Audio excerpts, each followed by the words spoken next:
മണ്ണിൽ നിന്നും പൊന്നു വിളയിക്കാമെന്നതിന് തെളിവാണ് രവീന്ദ്രൻ പിള്ള ഈ കർഷകൻ. 1 ഏക്കർ നിലത്തിൽ വിവിധയിനം പച്ചക്കറികൾ, വാഴ, കപ്പ, നെൽകൃഷി, ചേന, ചേമ്പ് തുടങ്ങി ഒരു വീട്ടിലേക്ക് ആവശ്യമുള്ള എല്ലാം സ്വന്തം മണ്ണിൽ വിളയുകയാണ് കൊല്ലം ജില്ലയിലെ ഇടത് ഗ്രാമത്തിലെ രവീന്ദ്രൻ പിള്ളയും കുടുംബം. രവീന്ദ്രൻ പിള്ളയുടെ ഒരു ദിവസം ആരംഭിക്കുന്നത് രാവിലെ 5 മണിക്കാണ്. അദ്ദേഹം ഉണരുമ്പോൾ കൃഷിയിടവും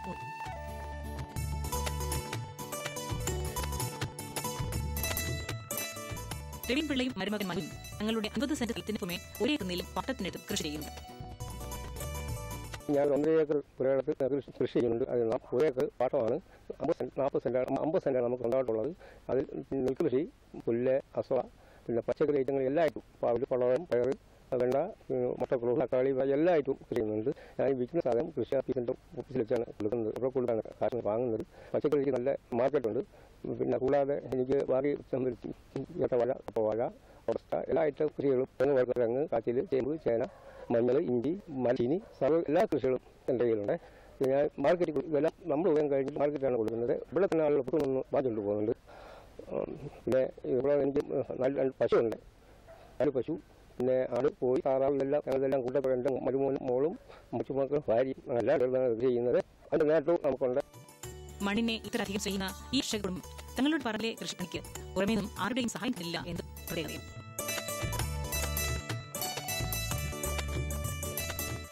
മനോജും ഭാര്യയും മക്കളും എല്ലാം ഒത്തുചേർന്നാണ് തങ്ങളുടെ കൃഷിയിടത്തിലെ ജോലികളെല്ലാം ചെയ്യുന്നത്. ഞാറു നടുന്നതും കളപ്പറിക്കുന്നതും കൊയ്യുന്നതുമെല്ലാം ഇത് ഒരുമിച്ച് തന്നെ.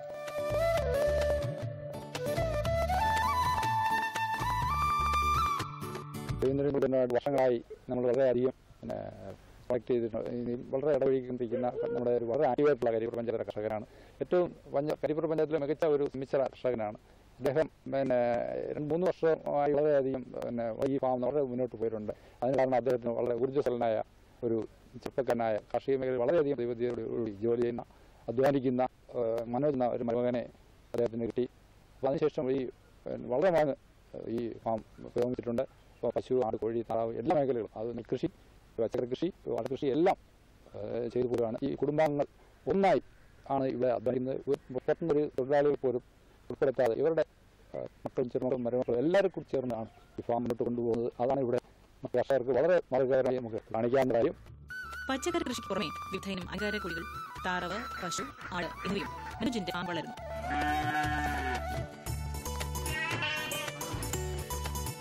നൂറുതരം താറാവുകളെയും കോഴികളെയും മനോജ് വളർത്തുന്നു. കോഴികളിൽ നിന്നും താറാവിൽ നിന്നും നല്ല വരുമാനം ലഭിക്കുന്നുണ്ട് ഈ കുടുംബത്തിൽ. നടൻ കോഴിയുടെയും താറാവിന്റെയും മുട്ടകൾക്ക് ഏറെ ഡിമാൻഡാണ്. ആശാർ വീട്ടിൽ വന്ന് വാങ്ങിക്കുകയാണ് പതിവ്. അതിനാൽ കടൽ കൊടുക്കാൻ മുട്ടകൾ തികയാത്ത അവസ്ഥയാണ്. താറാവിൻ്റെ മുട്ടയ്ക്ക് ഇവിടെ നല്ല ഡിമാൻഡാണ്. മുട്ട എത്ര ഉണ്ടായാലും 20-30 മുട്ട വാങ്ങാൻ നാട്ടുകാർ തന്നെ വാങ്ങിക്കുന്നു. പിന്നെ പോരാത്ത നമ്മൾ കടയിൽ കൊടുക്കുന്നുണ്ട്. 10 രൂപ വെച്ച് കടയിൽ മേടിക്കുന്നുണ്ട്. കോഴിമുട്ട അതുപോലെ തന്നെ. കോഴിമുട്ട എത്ര ഉണ്ടായാലും എടുക്കാൻ, നാടൻ മുട്ട എത്ര ഉണ്ടായാലും എടുക്കാൻ ആളുണ്ട്. നമ്മുടെ മുട്ട എന്ന് വെച്ചാൽ ഈ നാടൻ കോഴി ആയതുകൊണ്ട് വിശ്വാസമുള്ളവർ, അറിയാവുന്നവർ വന്ന് 30-40 മുട്ട മേടിച്ചുകൊണ്ട് പോകുന്നുണ്ട്. മുട്ട ഇല്ലാത്ത ഒരു ഇതേ ഉള്ളൂ. പിന്നെ ഞങ്ങൾ മുട്ട വിരിക്കുന്ന ഒരു മെഷീൻ, കുഞ്ഞിനെ ഉണ്ടാകുന്ന ഒരു മെഷീൻ ഉണ്ട്. അത് ഇവിടെ കോഴിക്കുഞ്ഞ് വിരിച്ചാൽ അത് മേടിക്കുന്നതിന് ഇച്ചിരി ഇതായതുകൊണ്ട് ഞങ്ങൾ ഇപ്പോൾ അത് ബിസിനസ് നിർത്തിച്ചിരിക്കുകയാണ്. പിന്നെ ആൾ വന്നാൽ നമ്മൾ വീണ്ടും തുടങ്ങാനൊരു താല്പര്യമുണ്ട്. 5ഓളം വരുന്ന കറവ പശുക്കളെയും പരിപാലിക്കുന്നത് ഇവർ ഒറ്റയ്ക്ക് തന്നെ.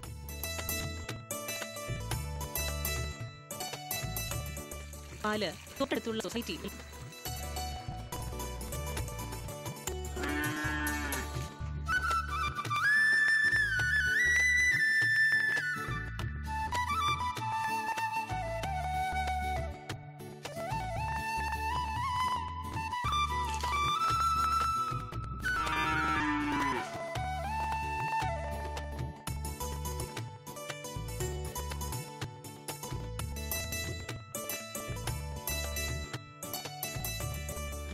ഈ ആവശ്യമായ തീറ്റലും അസലും കൃഷിയിടത്തിൽ തന്നെയാണ് പരിപാലിച്ചു വരുന്നത്.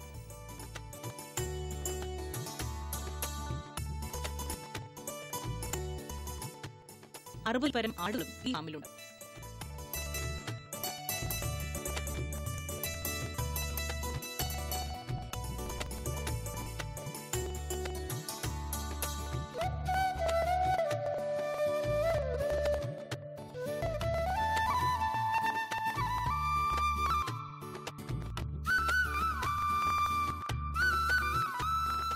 ആടുകളുടെ വിൽപ്പന അത് ആദായമല്ല എന്നാണ് മനോജ് പറയുന്നത്.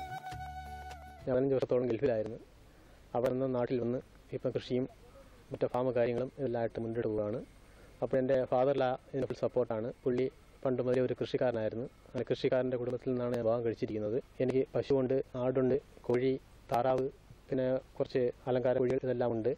അത് മാത്രമല്ല ഇപ്പോൾ എനിക്ക് സാമ്പത്തികമായിട്ട് വലിയ ഇതായപ്പോൾ ഞാൻ നായ പരിപാലനത്തിലേക്കും കടന്നിരിക്കുകയാണ്. ഞങ്ങളിവിടെ കൃഷി ചെയ്യുന്നത് പരിപൂർണമായിട്ടും ജൈവവളമാണ്. നെൽകൃഷിയുണ്ട്, പിന്നെ അതുപോലെ എല്ലാ പച്ചക്കറി കൃഷിയും, കപ്പയുണ്ട്, വാഴയുണ്ട്. ഇതെല്ലാം ഞങ്ങൾ ചെയ്യുന്നത് ജൈവവളം ഉപയോഗിച്ചാണ് കൃഷി ചെയ്യുന്നത്. അത് വിറ്റഴിക്കുന്നത് കരിപ്ര കൃഷിഭവൻ്റെ ഷോപ്പ് വഴിയാണ് ഇതെല്ലാം വിറ്റഴിക്കുന്നത്. കരിപ്ര കൃഷിഭവൻ വഴി ഞങ്ങൾക്ക് ആർണ പ്ലസിൻ്റെ 40,000 രൂപ സബ്സിഡി കിട്ടിയായിരുന്നു. ആ പൈസ എല്ലാം ഞങ്ങൾ കൃഷി ആവശ്യത്തിന് വേണ്ടി ഉപയോഗിച്ചതാണ്. എനിക്കിപ്പോൾ കറക്കുന്ന 4 പശുവുണ്ട്, അതുപോലെ അതിൻ്റെ കുട്ടികളുമുണ്ട്. ഇതിനെല്ലാം ഞങ്ങൾ രാവിലെ കുടുംബസമേതമാണ് ഇതെല്ലാം ചെയ്യുന്നത്. അത് എൻ്റെ ഭാര്യയും മക്കളും എനിക്ക് ഫുൾ സപ്പോർട്ടാണ്. ബാക്കിയുള്ള ഒഴിവ് സമയങ്ങളിൽ ഞാൻ ഓട്ടോറിക്ഷയും ഓട്ടിയുണ്ട്, ഞാൻ വണ്ടിയുമായിട്ട് പുറത്ത് പോകും. ആ സമയങ്ങളിൽ ഇതെല്ലാം കൈകാര്യം ചെയ്യുന്നത് എൻ്റെ വൈഫും പിന്നെ വൈഫിൻ്റെ അമ്മയും അച്ഛനും ഇതിന് ഫുൾ സപ്പോർട്ടാണ്. പിന്നെ ആടിന് അതുപോലെ തന്നെ പുറത്ത് എവിടെയെങ്കിലും പോകുന്ന സമയത്ത് തോലോ ലാവോ എങ്ങനെ മുറിക്കുന്ന സമയത്ത് ആ തോലുകളെല്ലാം ഞാൻ വീട്ടിൽ കൊണ്ടുവരും. അത് എൻ്റെ വൈഫാണ് ഇതിനെല്ലാം പരിപാലിക്കുന്നത്, ആടിനെയും കോഴിയും താറാവിനെയും. അന്ത്യത്തിൽപ്പെട്ട 20 നായകളുടെ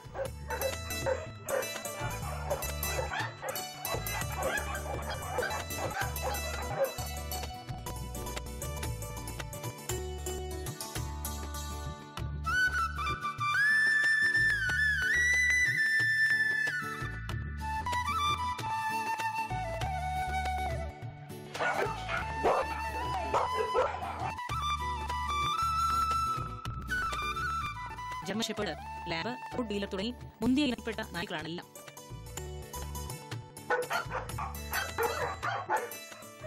നായ വളർത്തുന്നത് ലാഭകരമായ ഒരു ബിസിനസ് ആണെന്നാണ് മനോജിന്റെ ഭാഷ്യം.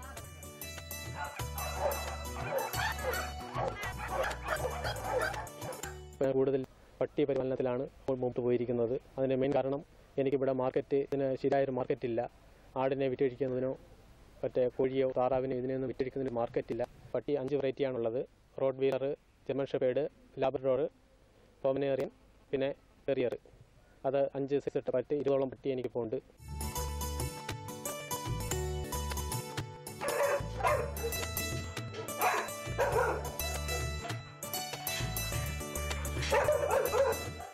ഞാൻ മനോജ് ഒരു 3 വർഷമായി പരിചയപ്പെട്ട്. ഈ 3 വർഷത്തിന് മുമ്പ് മനോജ് എലമാട് പഞ്ചായത്തിലായിരുന്നു. അവിടെയും ഞങ്ങൾക്ക് ഫാം കാര്യങ്ങളെല്ലാം ഉണ്ട്. എന്നോട് കാര്യങ്ങളൊക്കെ പറഞ്ഞു.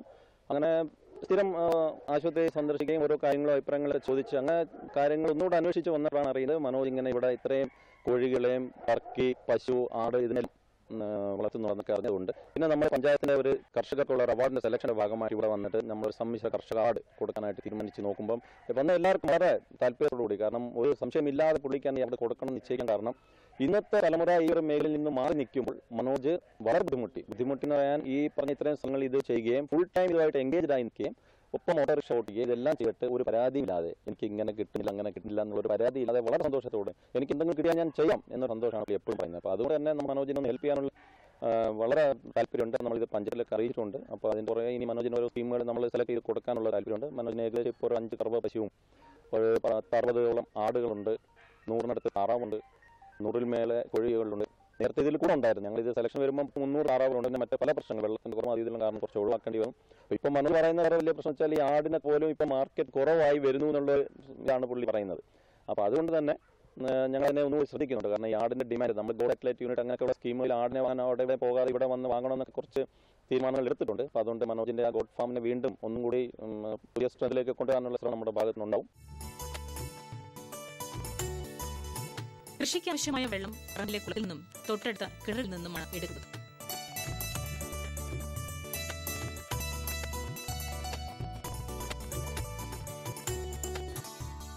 പച്ചക്കറി കൃഷിക്ക് ജൈവവളമാണ് ഉപയോഗിച്ചു വരുന്നത്. കന്നുകാലികളുടെ ചാണകം, മൂത്രം എന്നിവ ചെടികൾക്ക് വളമാക്കി മാറ്റുന്നതിനാൽ പറമ്പിൽ നിന്നും നല്ല വിളവ് കിട്ടും. ഒപ്പം വിഷരഹിത പച്ചക്കറികൾ.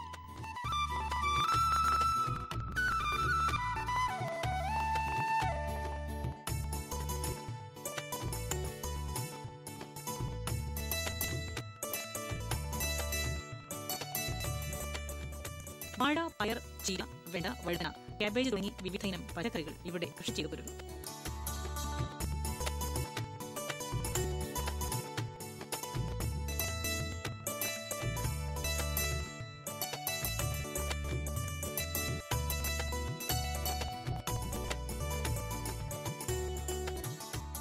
ജൈവവളം മാത്രം ഉപയോഗിച്ച് കൃഷി ചെയ്യുന്ന പച്ചക്കറികൾക്ക് ആവശ്യം ഏറെയാണ്. പച്ചക്കറിക്കും നെൽകൃഷിക്കുമൊക്കെ ജലക്ഷാമമുള്ള ഒരു ഏരിയയാണ്. KP കനാൽ കൊണ്ട് ഉപയോഗമില്ലാത്ത ഒരു ഏരിയ കൂടിയാണ് ഈ കുന്നമട്ട ഏല എന്ന് പറയുന്നത്.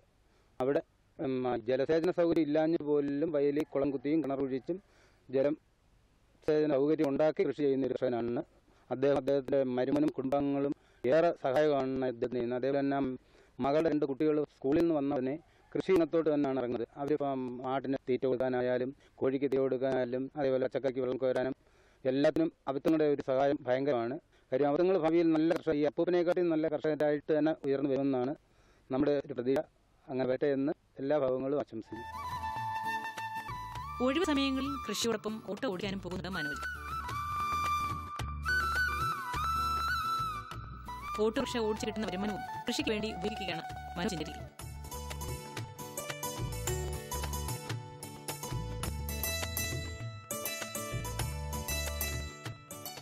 സർക്കാരിൽ നിന്നോ പഞ്ചായത്തിൽ നിന്നോ സഹായം ലഭിക്കുകയാണെങ്കിൽ ഇനിയും എത്ര വേണമെങ്കിലും അധ്വാനിക്കാനും കൃഷി ചെയ്യാനും സന്നദ്ധനാണ് ശ്രീ രവീന്ദ്രപിള്ളയും കുടുംബവും. 6 പതിറ്റാണ്ടുകളായി വ്യത്യസ്ത കൃഷി രീതികൾ അവലംബിച്ച് കൃഷി ചെയ്യുന്ന രവീന്ദ്രപിള്ളയെ തേടി ചെറുതും വലുതുമായ അനേകം ബഹുമതികളും ലഭിച്ചിട്ടുണ്ട്.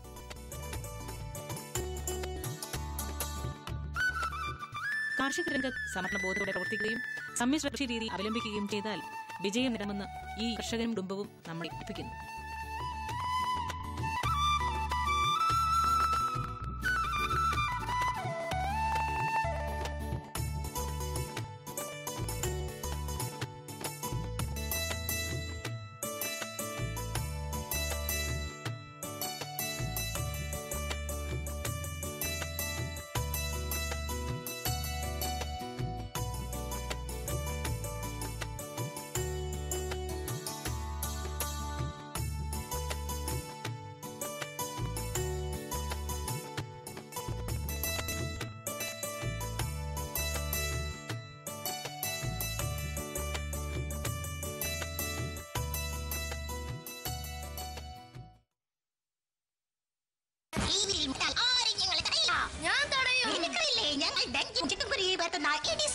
സ്കൂളിലെ ഡെങ്കു കൊതുകിനെതിരാനുള്ള എല്ലാ കാര്യങ്ങളും പറഞ്ഞു തന്നിട്ടുണ്ട്.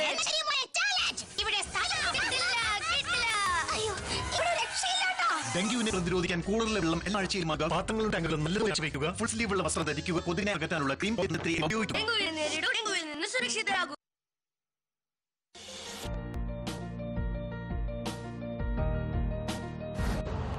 यूरिया का स्वदेशी उत्पादन 7 लाख टन के लिए 6 बड़ा संयंत्रों का उद्घाटन जा रहा है।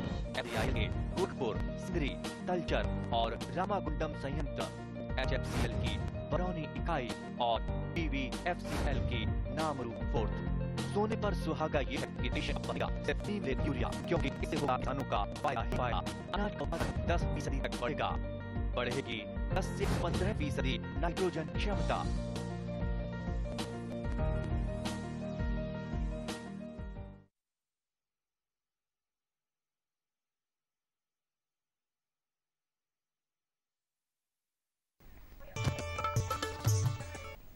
നമസ്കാരം.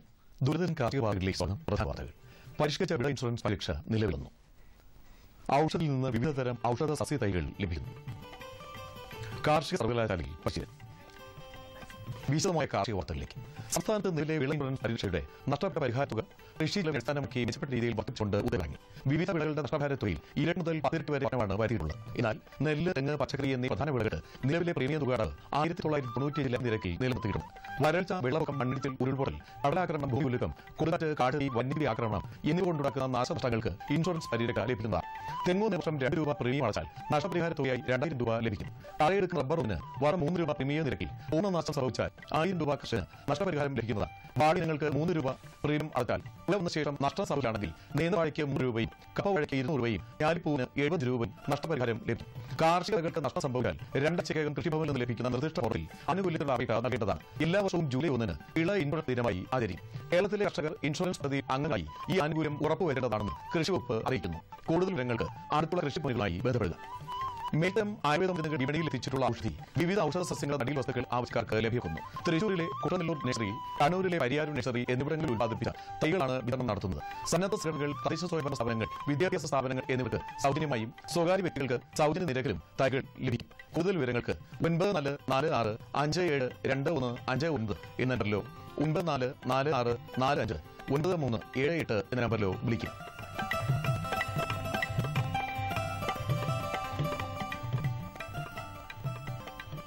കേരള സർവകലാശാല തൃശൂർ മണ്ണുത്തിയിലെ കമ്മ്യൂണിക്കേഷൻ സെന്ററിൽ യുവ കർഷകർക്കായി സസ്യ പ്രജനന മാർഗങ്ങളായ ബഡിംഗ്, ഗ്രാഫ്റ്റിംഗ്, ലെയറിംഗ് എന്നിവയിൽ പരിശീലനം നൽകുന്നു.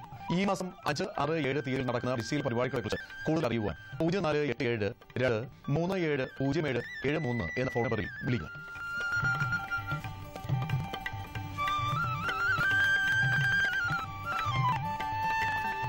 കോട്ടയം ജില്ലയിലെ തലയോപ്പറ മൃഗസംരക്ഷണ പരിശീലന കേന്ദ്രത്തിൽ ഈ മാസം 10, 11, 12 തീയതികളിൽ മുട്ടക്കോഴി വളർത്തൽ, 14, 15 തീയതികളിൽ ആട് വളർത്തൽ, 18, 19 തീയതികളിൽ പാൻ വളർത്തൽ, 21 കട വളർത്തൽ എന്നീ വിഷയങ്ങളിൽ സൗജന്യ പരിശീലനം നൽകുന്നു. ഓഫീസ് സമയങ്ങളിൽ മുൻകൂട്ടി ആദ്യം രജിസ്റ്റർ ചെയ്യുന്ന 50 കർഷകർക്കാണ് പരിശീലനത്തിൽ പങ്കെടുക്കാൻ അവസരം ലഭിക്കുന്നത്.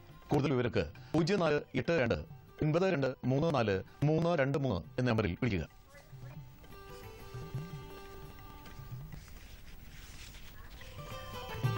ക്ഷീരവികസന വകുപ്പ് കോട്ടയം ജില്ലാ ക്വാളിറ്റി കൺട്രോൾ വിഭാഗത്തിന്റെയും കൂടമള്ളൂർ ക്ഷീരവ്യവസായ സഹകരണ സംഘത്തിന്റെയും സംയുക്ത ആഭിമുഖ്യത്തിൽ ക്ഷീരോത്പാദകരെയും ഉപഭോക്താക്കളെയും ഉൾപ്പെടുത്തി പാൽ ഗുണനിലവാര ബോധവൽക്കരണ പരിപാടി ഈ നൈമനം NSS കളരിൽ വെച്ച് നടന്നു.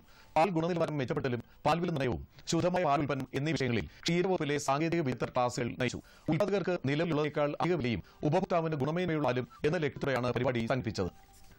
റബ്ബർ മരങ്ങൾ മഴക്കാലത്ത് ടാപ്പ് ചെയ്യുമ്പോൾ ശ്രദ്ധിക്കേണ്ട കാര്യങ്ങളെക്കുറിച്ച് അറിയാനും സംശയങ്ങൾ ദൂരീകരിക്കാനും റബ്ബർ ബോർഡ് കോൾ സെന്ററുമായി ബന്ധപ്പെടാം.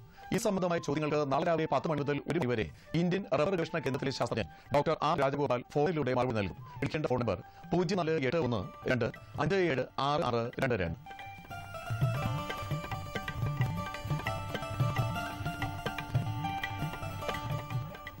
Anayara vegetable and fruit promotion കൗണ്ടിൽ കൃഷി ബിസിനസ് കേന്ദ്രയിൽ വെച്ച് ഈ മാസം 8 രാവിലെ 10 മണി മുതൽ 4 മണി വരെ കാർഷിക ക്ലിനിക് സംഘടിപ്പിക്കുന്നു. രോഗകീടബാധയുടെ സസ്യഭാഗമായി ക്ലിനിക്കിൽ എത്തുന്നവർക്ക് വിദഗ്ധർ ഉടനടി പരിഹാരം നിർദ്ദേശിക്കും. വിവിധയിനം പച്ചക്കറികൾ, ഫലവൃക്ഷ തൈകൾ, അലങ്കാര സസ്യങ്ങൾ, ഓർക്കിഡ്, ജൈവ ജീവാണുവളങ്ങൾ, കുമിൾനാശിനി, കീടനാശിനി, ഫാം ഉപകരണങ്ങൾ, സ്പ്രേയറുകൾ, ചെടിച്ചട്ടികൾ, തെങ്ങികൾ എന്നിവയും കൃഷി ബിസിനസ് കേന്ദ്രത്തിൽ നിന്നും ലഭ്യമാണ്. നഗരവാസികൾ ഈ അവസരം പരമാവധി പ്രയോജനപ്പെടുത്തണമെന്ന് VFPCA ഡെപ്യൂട്ടി മാനേജർ അറിയിക്കുന്നു. കൂടുതൽ വിവരങ്ങൾക്ക് 8289907652 എന്ന നമ്പറിൽ വിളിക്കുക. ഇനി കമ്പോള വില നിലവാരം. വെളിച്ചെണ്ണ കൊച്ചിയിൽ 12,600 രൂപ, കോഴിക്കോട് 14,300 രൂപ, തൃശ്ശൂരിൽ 12,400 രൂപ, കൊപ്ര കൊച്ചിയിൽ 8,475 രൂപ, കോഴിക്കോട് 9,100 രൂപ, കൊപ്ര തൃശ്ശൂരിൽ 8,365 രൂപ, കുരുമുളക് അഗാബിൾഡ് 48,000 രൂപ, ഗാബിൾഡ് 50,500 രൂപ, ചുക്കും 9,500 രൂപ, ബെസ്റ്റ് 11,500 രൂപ, മഞ്ഞൾ സേലത്ത് 8,000 രൂപ, ഇറോഡിൽ 8,500 രൂപ, ആകെ പഴയത് 20,000-നും 21,000-നും മധ്യ. കൊച്ചിയിൽ റബ്ബർ RSS 4 ഗ്രേഡ് 12,700 രൂപ, 5 ഗ്രേഡ് 12,500 രൂപ, കോട്ടയത്ത് RSS 5 ഗ്രേഡ് 12,500 രൂപ, 4 ഗ്രേഡ് 12,000 രൂപ.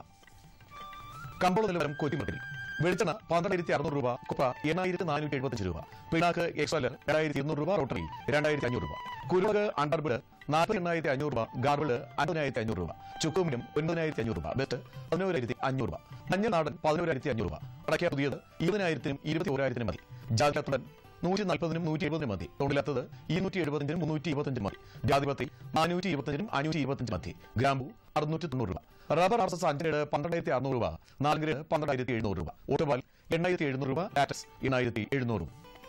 കമ്പോള വില. ഏലക്ക വിപണി നേരിട്ട കാലതാമസം ഹൈറേഞ്ചിൽ ഉൽപ്പന്നത്തിന് ഡിമാൻഡ് ഉയർത്തി. കയറ്റുമതിക്കാരും ഇതര വ്യാപാരികൾ ലേലകിടങ്ങളിൽ പിടിമുറുക്കിയതോടെ മികച്ച ഇനങ്ങളിലോ 1,220 രൂപയായി കയറി. ശരാശരി ഇനങ്ങൾ 870 രൂപയിലാണ് രേഖപ്പെടുത്തിയത്. മാസാന്ത്യത്തോടെ പുതിയ ഏലക്ക വിൽപ്പന എത്തുമെന്ന നിഗമനത്തിലാണ് ഒരു വിഭാഗം വ്യാപാരികൾ. വിദേശ വിപണികളിൽ റബ്ബർ വില ഇടിഞ്ഞത് വ്യവസായികളെ ആഭ്യന്തര നിരക്ക് താഴ്ത്താൻ പ്രേരിപ്പിച്ചു. കൊച്ചിയിലും കോട്ടയത്തും ക്ഷീരവരവ് ചുരുങ്ങിയിട്ടും 4 ഗ്രേഡ് നിരക്ക് ചെറിയ അളവിൽ ചാനൽ. റബ്ബർ അവധി നിരക്കുകളിലും കുറവ് സംഭവിച്ചു. കൊച്ചിയിൽ വെളിച്ചെണ്ണ വില വർദ്ധിച്ചു. അതേസമയം സംസ്ഥാനത്ത് ഇതര വിപണികളിൽ എണ്ണ വിലയിൽ മാറ്റമില്ല. മസാരം വിളയായതിനാൽ വെളിച്ചെണ്ണയ്ക്ക് പ്രാദേശിക ഡിമാൻഡ് ഉയർന്നു. ഇനി കാലാവസ്ഥ. പ്രധാന നഗരങ്ങളിൽ രേഖപ്പെടുത്തിയ താപനില: കണ്ണൂർ കൂടിയ താപനില 26.8 ഡിഗ്രി സെൽഷ്യസ്, കോട്ടയം താപനില 23.9 ഡിഗ്രി സെൽഷ്യസ്, കോഴിക്കോട് 30.24, കൊച്ചി 28.6, 23.8, ആലപ്പുഴ 27.6, 24, പുനലൂർ 29.5, 23.5, തിരുവനന്തപുരം കൂടിയ താപനില 31.4 ഡിഗ്രി സെൽഷ്യസ്, കുറഞ്ഞ താപനില 24 ഡിഗ്രി സെൽഷ്യസ്. ഇതോടെ ഇന്നത്തെ കാർഷിക വാർത്തകൾ പൂർണ്ണമാകുന്നു. നമസ്കാരം.